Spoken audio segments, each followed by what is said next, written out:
في النادي الاهلي زيزو اعلن انه ما مضاش في النادي الاهلي. طب ليه كنت غايب طول الفترة اللي فاتت 24 يوم؟ انا غبت لان انا كنت خايف واترمى الصورة بتاعتي وكلام من هذا القبيل. طيب في خلال وجودك الايام اللي فاتت حد ضايقك؟ مش اي حد ضايقني خالص، وبيتعاملوا معايا كويس جدا، ويعني من ساعة ما جيت الزمالك لغاية دلوقتي هم بيتعاملوا معايا كويس جدا. طيب ليه رحت السفارة الامريكية؟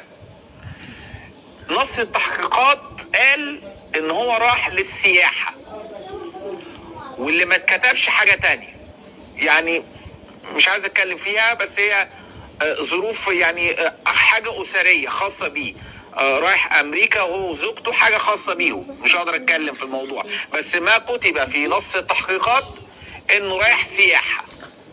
خلاص. طيب هنا نادي الزمالك هو لغايه دلوقتي بيأكد انه ما مضاش مع النادي الاهلي، والنادي الاهلي لم يعلن.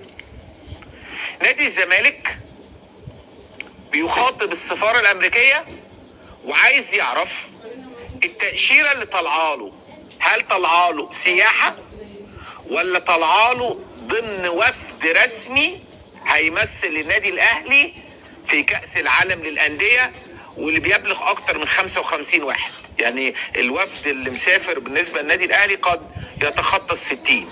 تمام؟ هو المفروض الرسمي تقريبا 55، فهو قد يتخطى هذا الرقم كمان يعني، لكن الرسمي 55. طيب هنا بقى السؤال، لو انت مسافر امريكا لازم بتروح تعمل مقابلة وبتسأل انت مسافر ليه؟ في فيزا عمل، في فيزا سياحية، في فيزا ضمن وفد رياضي راح يلعب هناك في امريكا بطولة عالمية، فلكل فيزا بيبقى لها طلب. تمام؟ ويتم الموافقة عليه. فانت لو رحت فيزا سياحية ما ينفعش تلعب كورة ضمن وفد رسمي، لان انت يعني الفيزا اللي طالع على اساسها هي فيزا سياحيه. لو النادي الاهلي هو اللي واخد لك الميعاد وقال لك روح، ومبلغ السفاره الامريكيه ان زيزو من ضمن الوفد، دي هتبقى مشكله كبيره، لان من المفترض قانونا، وانا قلتها لكم اهو، ان زيزو في فتره ال6 شهور من حقه يمضي لاي نادي، لانه فترة السماح اللي هي التفاوض مع اي نادي طالما عقده بينتهي بنهاية الموسم. ولكن يشترط ان زيزو والنادي اللي تعاقد معاه يبلغ رسميا خلاص انا عقدي بينتهي وانا لن اجدد تعاقدي مع النادي اللي انا على ذمته لغاية دلوقتي، وانا مستمر في عقدي حتى نهاية الموسم، وانا بلغت النادي بانتقالي لنادي اخر. النادي اللي مضى مع اللاعب بيعلن عن ان اللاعب مضى وانه هيكون لاعب جديد في الموسم الجديد.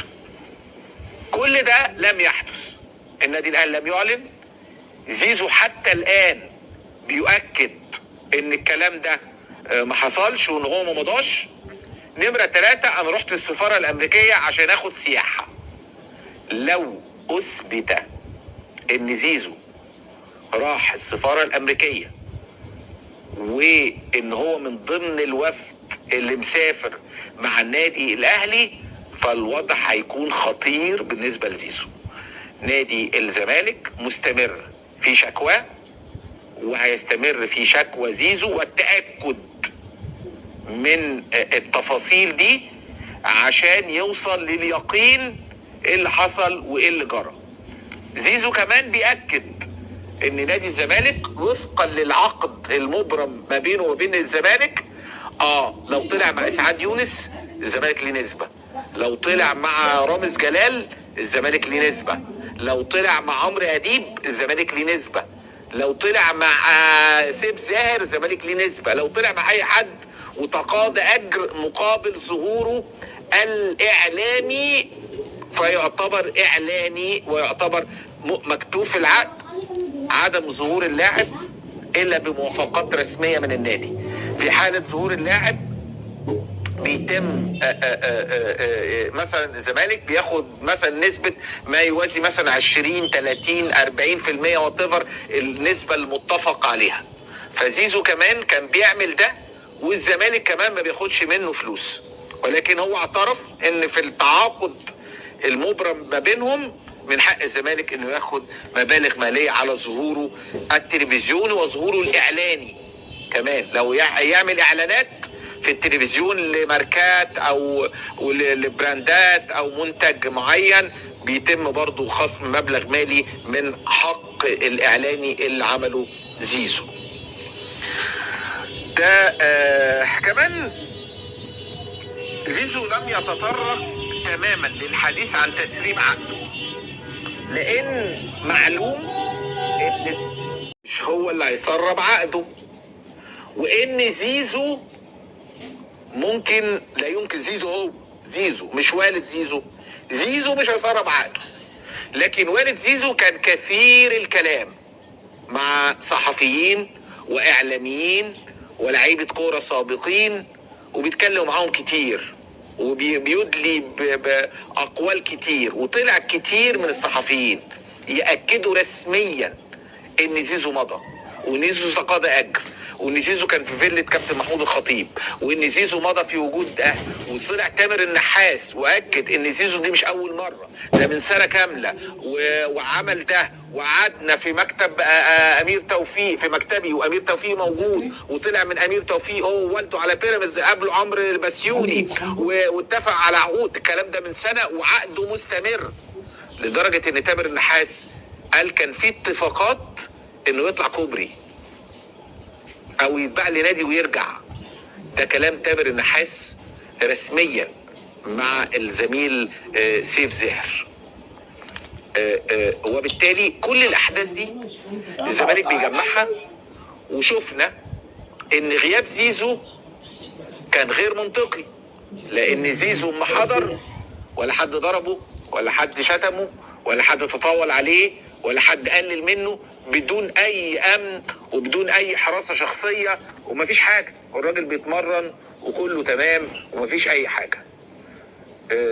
ده التفاصيل اللي بنقولها لعقد زيزو. ولكن كتير قالوا ان العقد المبرم ما بين الزمالك وزيزو ان اخر فلوس يتقاضاها اللاعب هتكون يوم 1/7.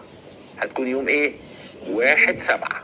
طيب الناس بتقول اخر عقد هيتقاضى زيزو او مبلغ يتقاضى زيزو من الزمالك هيكون يوم 1/7. ازاي يوم 1/7 والموسم هينتهي يوم مثلا 5/6 بنهاية كاس مصر؟ طبعا كان في السابق كل الاندية ما بتكتبش تاريخ لانتهاء العقد،